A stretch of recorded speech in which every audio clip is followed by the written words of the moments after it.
Hey, what is up, guys? It is Rapmark here. It has been a while. I apologize. I'll be releasing a vlog soon, sort of explaining everything. But for right now, I am doing the review of the new Batman film, uh, directed by Matt Reeves, and starring Robert Pattinson in one of his first really big roles since Twilight. So how did I feel about this? I absolutely loved this film. It it was dark. It was it was gritty. It was everything you think of a Batman because what do you think? He's dark, and Batman himself is a very damaged character in this, and you kind of get that. I like how it sort of establishes him as I think in the movie he's only been doing it for like 2 years at this point. Um, like because people are like criminals are afraid of like to go into the shadows, and it kind of shows that at the beginning. Um, but at the same time, it's like he can't be everywhere at once and all that. And like this is a very sort of young Batman, if that makes sense. Um, because when you think of Batman, you think of someone who's really smart. He has a big brain. He is a big strategist. There we go.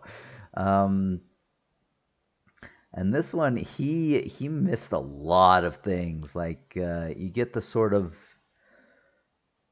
feeling that you can still feel like his privileged. Even though he's an orphan, he still had a very privileged upbringing in life, and it does really show it. Like, and I love how they with Jim Gordon. Like, I absolutely love Jeffrey Wright. I've loved him since probably his role in Hunger Games and Westworld, I believe. Yeah, yeah. Um, he's just great. He's amazing. I love his character, uh, and he's actually really used. Like you could almost refer to him as like Batman Light because he is used a lot in this, and I kind of like that, like how Batman actually, kind of needs someone like Jim to help, help him sort of figure out crimes and stuff like this, and it kind of goes into like how he trusts Batman, but it never really indicates why or how or whatever not, and you get the impression that the police department doesn't like him very much. But I mean, of course, it's Gotham City PD. If you know Gotham, um, Gotham City, Arcane Asylum, and all that, it is it is a really really like just shit city. It is corrupt. It is full of like waste. It's got a lot of bad stuff going up on it, and I think it's kind of great how it does again establish that he's not just this. He's just a guy. Like he almost gets his butt handed to him. Early on in the film, going up against some like clown dudes. Um, I'm not sure if that is relation to another spoiler I will reveal later, but we'll see. Um, Maybe. But anyway, he he's just a guy in a suit. I mean a bulletproof suit. he gets shot a lot in this movie. Like it is kind of crazy just how insane, like how much insane damage his suit and body can put up because he gets shot a lot. I did like a lot of the action pieces. There's like three fights and then a car chase scene. I liked it. It it's what I want to see in a Batman, especially an early Batman before Batman, becomes Batman. Um, the main thing that I would probably say that goes against this film that I wasn't a fan of is its runtime. Like this thing runs at 176 seconds. That's almost 3 hours. Um, that is a very long time. And to be fair, I never felt like I was out of it. Like again, it's very immersive. It has great set pieces. I love the characters. The performances were amazing. Um, and like just the way they played off it, I don't think like it didn't feel like well, I can't say that. It felt long in places, I guess is the best way to put it, because they have a lot of monologues in here and a lot of set pieces. Like, don't get me wrong, I enjoy good set pieces, but there are literally like some areas where you get would get like four, five, six different shots of like an area, and it's just like we get it. It's beautiful, it's amazing. We don't need you to do this as much as you're doing it. It's a little excessive. Like I don't need to be shown multiple cuts of a location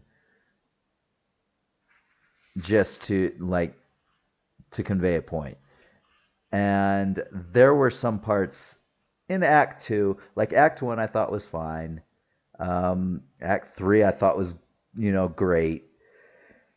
Act Two, I felt there were parts that it really kind of slowed down because of like monologuing set piece. Then there, and again, for me, there wasn't a point where I was ever taken out of the film. I mean, I enjoyed this film thoroughly, like through and through, end to end. Um, but there were some serious pain. Like when you have a 3 hour film, you're gonna. It's really hard to not make it feel like it's 3 hours. There was I remember a point in time growing up, like people thought a 2 hour film was insane. No one's gonna sit still that long, and now it's kind of expected. I mean, you still do shorter films like hour and a half films, hour 40-minute films, but 2 hours is really much more is more commonplace than it was than I knew it, growing up. But 3 hours, that's a really long time. And unfortunately, it did drag in certain places in the second act. Unfortunately. Um, I I don't think it was a full masterpiece. I think it was a little bit full of itself. I don't think this was a 10 to 10. I'll let you know what my rating is afterwards. And just so you know, I did see this when it came out on March. Was it March 4th? Yes, I saw the day it came out on March 4th. A friend and a bunch of us went to the theater, and it was a good time. We really enjoyed it. Um, but oh my gosh, there was some like again. I love how Robert Pattinson he did a great job as Batman. Here's the problem though with the Batman character as well that I felt is when he was Bruce Wayne, he didn't feel like he had any depth. Like you have with like Tim Burton's Batman, or with the Dark Knight. You have like Playboy, you have big rich philanthropist. I probably sucked at pronouncing that, but anyway, philanthropist or something like that. Uh, but in this one, it felt like he acted the same as when he's Batman. He's just again, he just puts on a suit, and it's pretty much the same person, and that is kind of a problem. Like I know that they're planning on two direct sequels, and I know that they were planning on two spin-off television series. I know one of them based on the police department, Gotham City PD, um, was canceled. And to be honest, I'm kind of glad about that. I'm not really interested in that. It's like, especially since it was going to be as a prequel. It's like we get it, it's a shithole department filled with shithole cops who are corrupt and doing just bad things. It's just like we don't necessarily need that. Penguins, another one is Penguin, and I'll get into that in a sec. I'm a little more interested in that, especially since it plays off after the movie and goes on from that. But then I kind of wonder where the other movies are going to go from there, and whether or not it's going to be a direct tie-in between the first and the second movies. So I wouldn't say I'm overly excited for it, but I am cautiously interested in it. So we'll see how that goes. And then two direct sequels. So that should be fun. But I hope in those sequels that they give Bruce Wayne some depth. Like, have him be his own character, because it just doesn't feel like he has much of a character as Bruce Wayne. It just feels like he's Batman all the time. And when you're a superhero, you can't do that. Because I mean, it's already silly and crazy enough to, like, believe some of these people can't be detected in their outfits. It's borders on ridiculous, but whatever. But yeah, you need some depth. You need like an alter ego. And so yeah, I hope they give that to him in the next two films, or at least have him like going in that direction, because he just seemed a bit one-dimensional. And while I loved his performance and I thought it worked for what was going on in the movie, going forward from that, he needs to establish an alter ego from Bruce Wayne, or I don't think it'll work. I don't think like the suspension of disbelief will just be it won't work. So anyway, but oh my god, I love how they involved like the criminal under element in this. I thought it was amazing. This was a very realistic setting. They kind of walked away from the kind of crazy science, the French science and the supernatural stuff. This is a very realistic take on things, and I really enjoyed it because it shows essentially people being people, which I do like. So yeah, going into the Penguin, oh my gosh, I did not like most people didn't even recognize it. I didn't recognize it. I didn't even notice in the credits, to be honest. Because I was busy talking with friends at the time. But yeah, until my one of my friends pointed out in the theater that, oh my gosh, that's Colin Farrell. And I was just like, wow, they changed up his voice, they changed up his look, everything. Like, he did an amazing job. Like, it was, mwah, it was perfect. I absolutely loved his his Penguin. Um, I loved Andy Serkis as Alfred. Like, whew! And man, is he a big guy. Like, he in this movie, he looks built like a freaking Greek hero, and it's insane. But man, Andy Serkis, just a great director, a great actor. He's just so versatile. And I love anything he's in. Anything that Andy Serkis is in, I'm just like, you know what, this is gonna be good.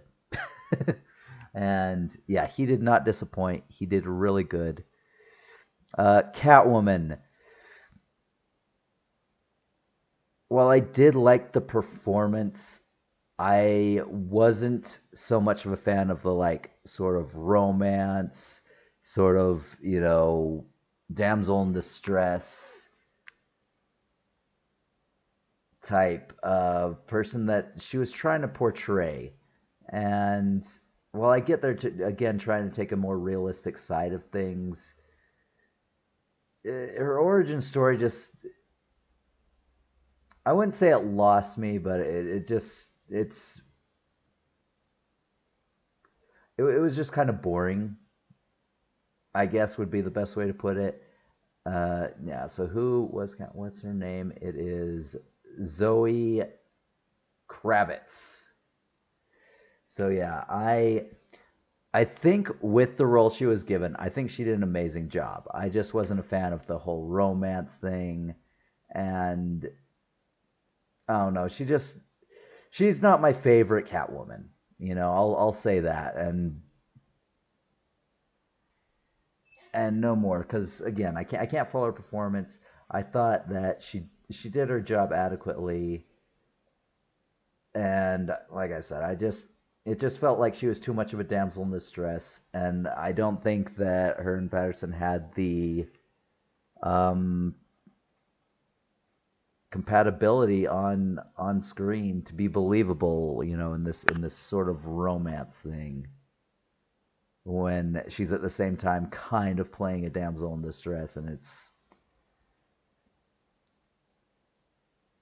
it just seems a little weird to me. So that's sort of where I'm at with that. And let's see. I Yeah, I absolutely love the music. Again, the set pieces, the action. Some of it I felt may have been a little too dark, like in terms of lighting, but I also see what they were doing and I get it, and it was super fun. Like I said, I absolutely was a big fan of this film, and I want to give I can't give this a 10. The pacing issues and some of the other issues I had with it are just too big. I wanted to give it a 9, but I think in the end, ooh, yeah, I've got to give it an 8. The pacing issues in terms of the monologues, the super long runtime, the epic like set pieces that are just it seemed very full of itself. And I mean, well, again, there was never a point where I felt lost, like the movie lost me. I was engaged and like immersed in it the whole way. There were points, especially in the second act, where it felt you could feel its 3-hour runtime, and it's just like, come on, things just need to be tightened up, I think. And again, I had issues with Catwoman, and also with Batman only being Batman and there being no alter ego Bruce Wayne. It's just, yeah. So, but I did like how he kind of had an arc to where, and that is what gives me hope for the sequels, that they'll actually take that to heart and give him this alter ego. He's starting to talk about hope and building for the future. So that I really did like. Oh my gosh, so I cannot go without talking about Riddler. Um, what can I? He was a bit. he was a bit over the top, especially at the end. Uh, his costume was well, I think it worked. It just was something new that I wasn't used to. So I don't think I'm going to take any points away just for that, because I think he did a good job. He just like toward the end he just seemed a bit over the top, and yeah, I but otherwise I absolutely loved his performance, just like everyone else's. It was magical. And yeah, so there you go. 8 out of 10. Just going to finish up there quickly so we can go into spoilers. So I will see you then. Catch you later.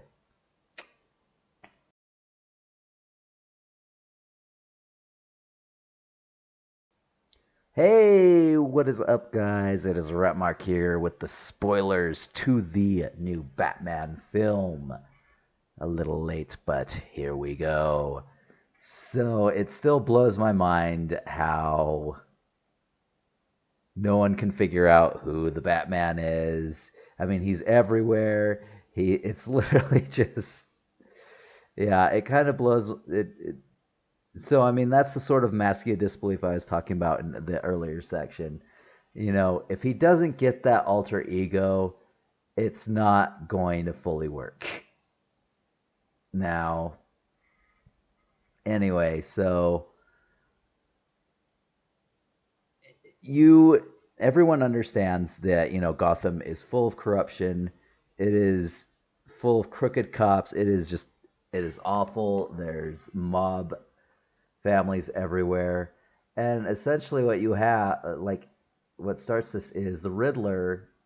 He kills the mayor, and this starts down this whole wave of like how corrupt the city is because of something that his father did uh, years ago. He thinks his father's just this great Boy Scout,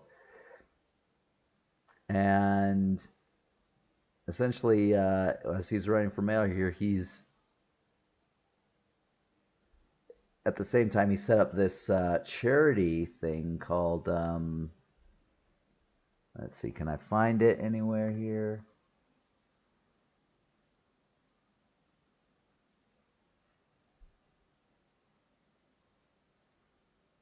I'm trying to find this really quick. But yeah, this charity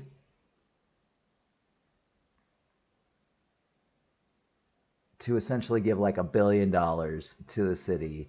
And after they die, like everyone just sort of takes a piece of it. So essentially what happens is, so there's two main families. You have the Falcones and what is the other family's name?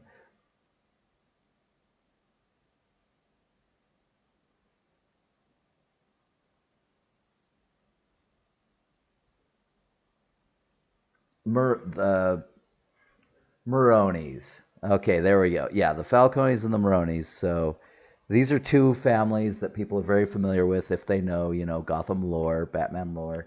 And so essentially what happens in this sort of universe that they're setting up is, so Batman's father, Bruce Wayne's father, he was running for mayor. Someone dug up a lot of information about his wife, who was kind of crazy, went to Arkham Asylum a few times, and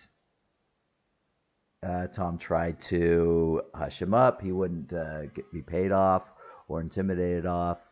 So he went to the Falcones and just like, take care of this. You don't do that to the mob, because if you tell them to take care of it, they will take care of it, in ways that may be more permanent than maybe you intended or desired. So he kills it, and during the movie, it's just he after Batman goes and to talk to him, he tells him that yeah, he came to him and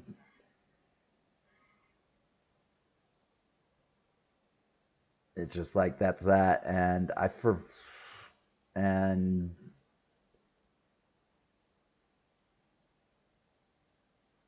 yeah, follows with his parents' death and all that, and that all he did was he took the money and killed the dudes, killed the reporters, and then they were killed. Whereas when he goes to talk to Alfred about it a little bit later, you find out that no, he was actually going to he was going to withdraw from the race, and he was going to tell everybody what he had done. And Carmine Falcone, he's just like, we can't have that. So he killed both of Bruce's parents, and then he essentially took control of this charity. Well, I don't know if he took control of it because it's from what it sounds like a bunch of people just took you know lots and lots of cash from it, whatever. But he definitely established a certain amount of control over it to where he was just like, I'm going to install you as mayor. You can become, chief of police, whatever, all that stuff. And all you have to do is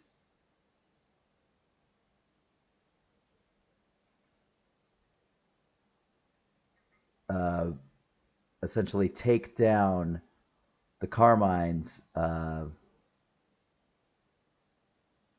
crime empire and give it to me. So now he's in charge of all of the underground and has the police in his back pocket and the politicians in his back pocket. So yeah, he controls everything.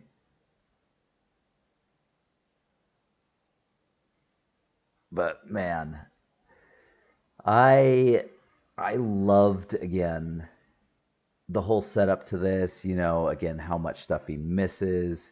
Again, this is only a Batman who's been Batman for 2 years. He looks young, he behaves young, and I'm hoping that he evolves. I'm hoping that he evolves to become the Batman we all know and love. Um, Now, in terms of or not Batwoman, Catwoman, Selena Kyle, she's clearly able to take care of herself, and it turns out that she is Carmine Falcone's daughter, and yeah, apparently her mother didn't want to keep her mouth shut, so he killed her. Didn't let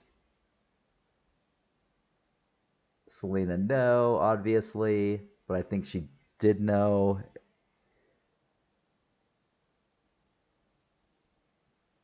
But anyway, so she lives with this. Well, I don't know if she lives there, but she is friends with this person who works at the club where that the Falcones own, named Annika.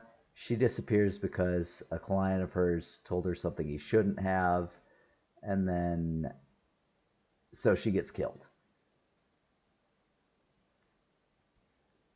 So anyway, that's how they meet, and it seemed like again she's just the damsel in distress. She essentially is just like, help me find my friend, and at first he's just like, you're gonna help me do my thing. So he sends her into the club to search for answers, and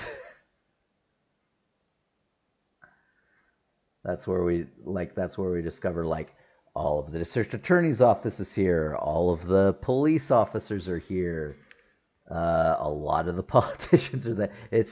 it's just like this cesspool, this club within a club of just the rotten corruption of the city. And that's essentially where you get into the Riddler's handling of things. He also is an orphan who grew up in Arkham, and it was terrible. He was apparently treated horribly there. He is he managed to get out, and his whole goal in life was to reveal the corruption and then kill the wrongdoers. So yeah, he does this in interesting ways. He,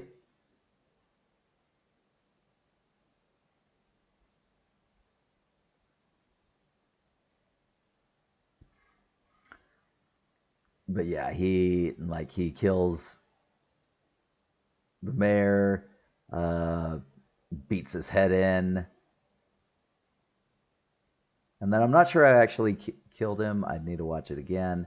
I haven't seen it since. Like that is a really long movie, so forgive me. And again, this is really late coming out, so I apologize for that. He then kills the commissioner, and then he kills the district attorney. Like, it is crazy. So how does he kill the commissioner? Or not the yeah, the police commissioner. Like by having a like rats chew through his head. It is gnarly. Some of the stuff he ended up doing. And then of course the district attorney, he attaches a bomb to his neck. He gives him a chance to save himself, but again, because he's dead one way or the other, he just kills himself off.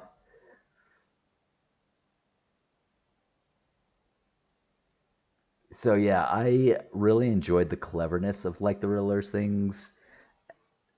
His name was a little bit weird, Edward Nashton. I mean, I get that's probably a bit more realistic than like Edward Nigma. Um,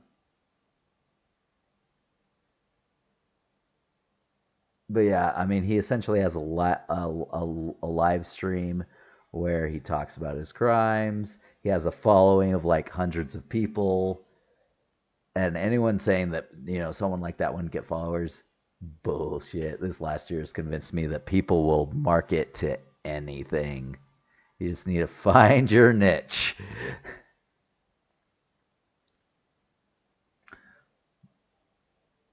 But yeah, let's see. And then with James Gordon, like I like how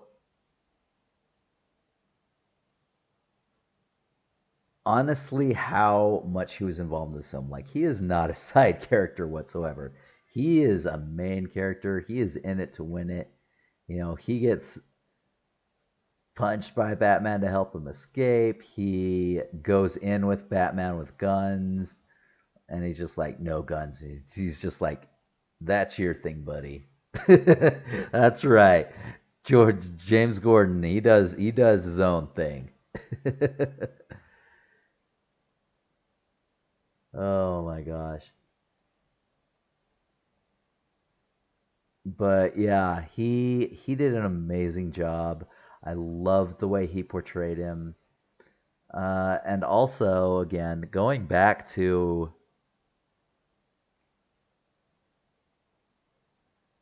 where is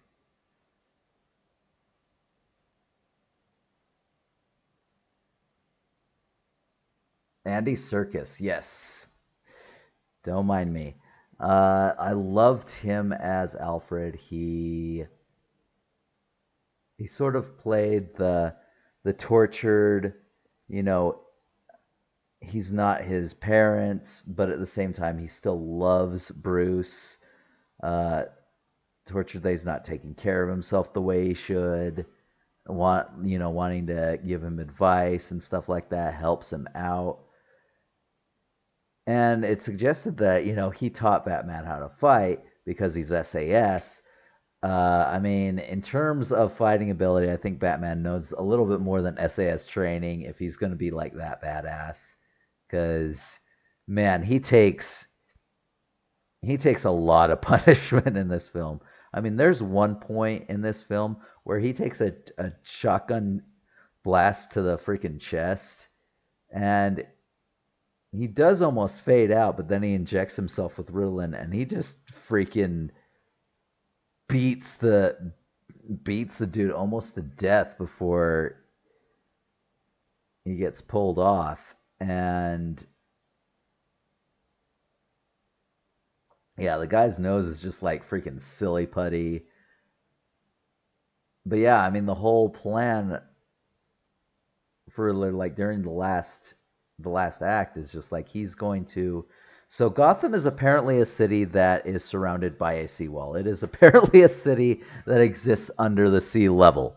Uh, so I don't know how to feel about that, but I mean I guess it makes sense. But anyway, he blows the whole seawall up, and the whole place floods, and then everyone is going to go into this stadium, and he's going to have all of his people essentially mow down everybody in Gotham that is in there, including the mayoral candidate Bella Real, who essentially is a fairly progressive like candidate and wants to stave off the corruption, but apparently Riddler's just come to the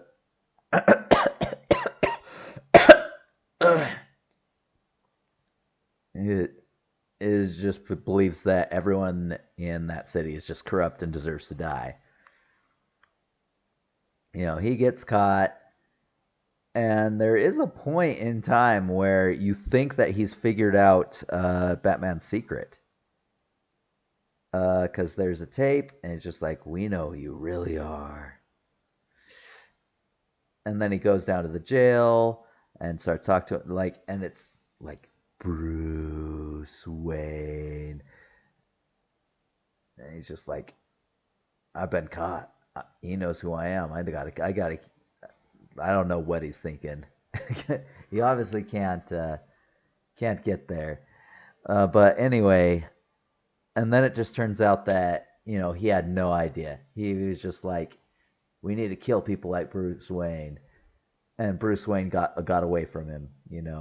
Alfred took the blast that was meant for Bruce in a bomb, which kind of blows my mind. Of all the cool things, again, he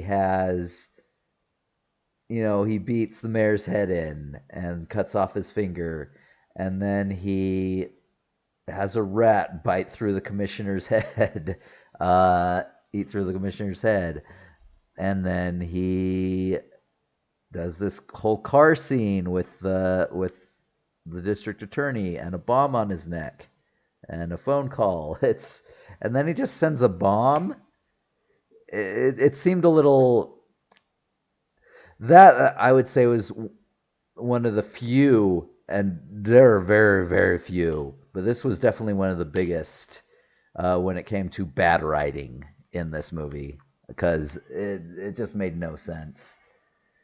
And then John Tuturo as Carmine Falcone. I loved his character. It just seemed a weird casting choice, but he did it really well. Like, it's kind of hard to not see John Turturro as like Monk's brother and Monk, or a lot of other goofy, silly characters he's played. But I do think he did a good job, and I do like how he got his mannerisms and stuff like that. But yeah, anyway, so I did like that. I did like Colin Farrell as Penguin. He is kind of a side character in this one, but he's a side character who, especially at a scene in the end, you get the feeling that he's going to be a bigger deal in the next movies. Um, but yeah, he was amazing. Like, it established equal amounts of like silliness, but at the same time, like a sinister behavior to him. He obviously walks with a limp. He's It doesn't really establish that. He's scarred. Like, you cannot recognize Colin Farrell through this. And man, that car chase scene was insane. I absolutely love the car. I love the car best. And one of my friends put it to me the best way is I'm glad that the Batmobile doesn't make him look like he's a billionaire. And yeah, it's true. It's still a nice car, but it looks a little more like handmade, if that makes sense, as opposed to like custom built and welded and everything. Um, so yeah, I absolutely love that. And again, Zoe Kravitz as Selena Kyle, Catwoman.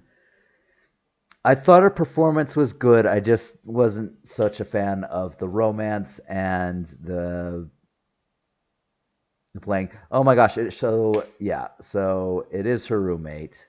They do live together, and yeah, she disappeared. And I don't know. Maybe she'll make an appearance in the other movies. I don't know, but if she does, they have to work on that chemistry because it just didn't feel there in terms of the romantic chemistry between her and Bruce. At least in my opinion. If you disagree, I mean, I get it. I understand.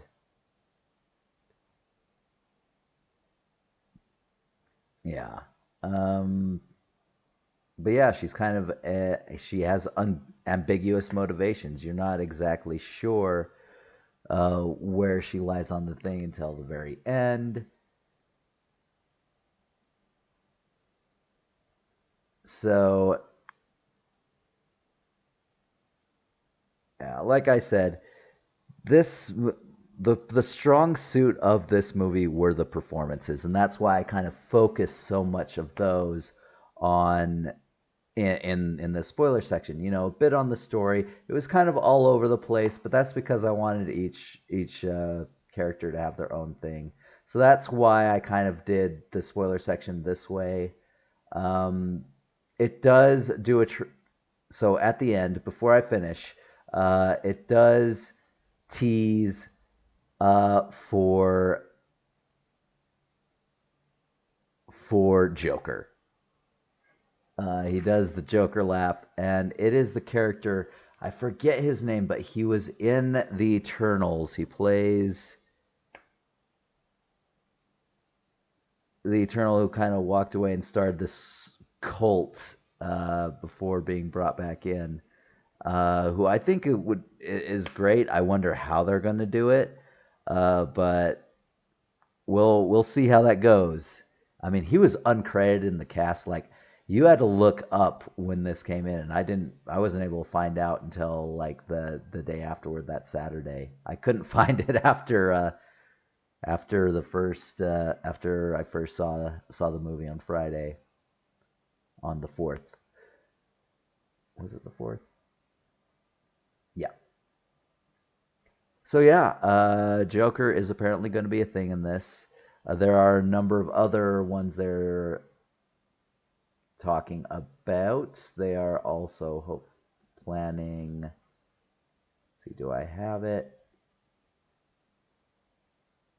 Robin, Court of Owls, Calendar Man, Mr. Freeze, or Hush as villains in a sequel. There's going to be two sequels. I mean, this film made a lot of money. It's the second highest grossing film in 2002 so far, and we're only in March. It's made approximately $500 million, a little over $500 million. So it's made money. So I don't blame them for trying to do a sequel. I'm glad they kind of canceled the Gotham City PD television spinoff.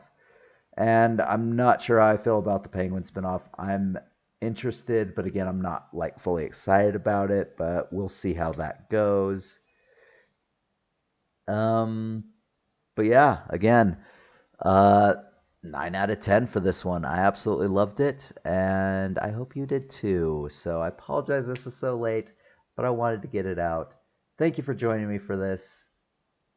I hope you enjoyed, and I will see you next time. See ya.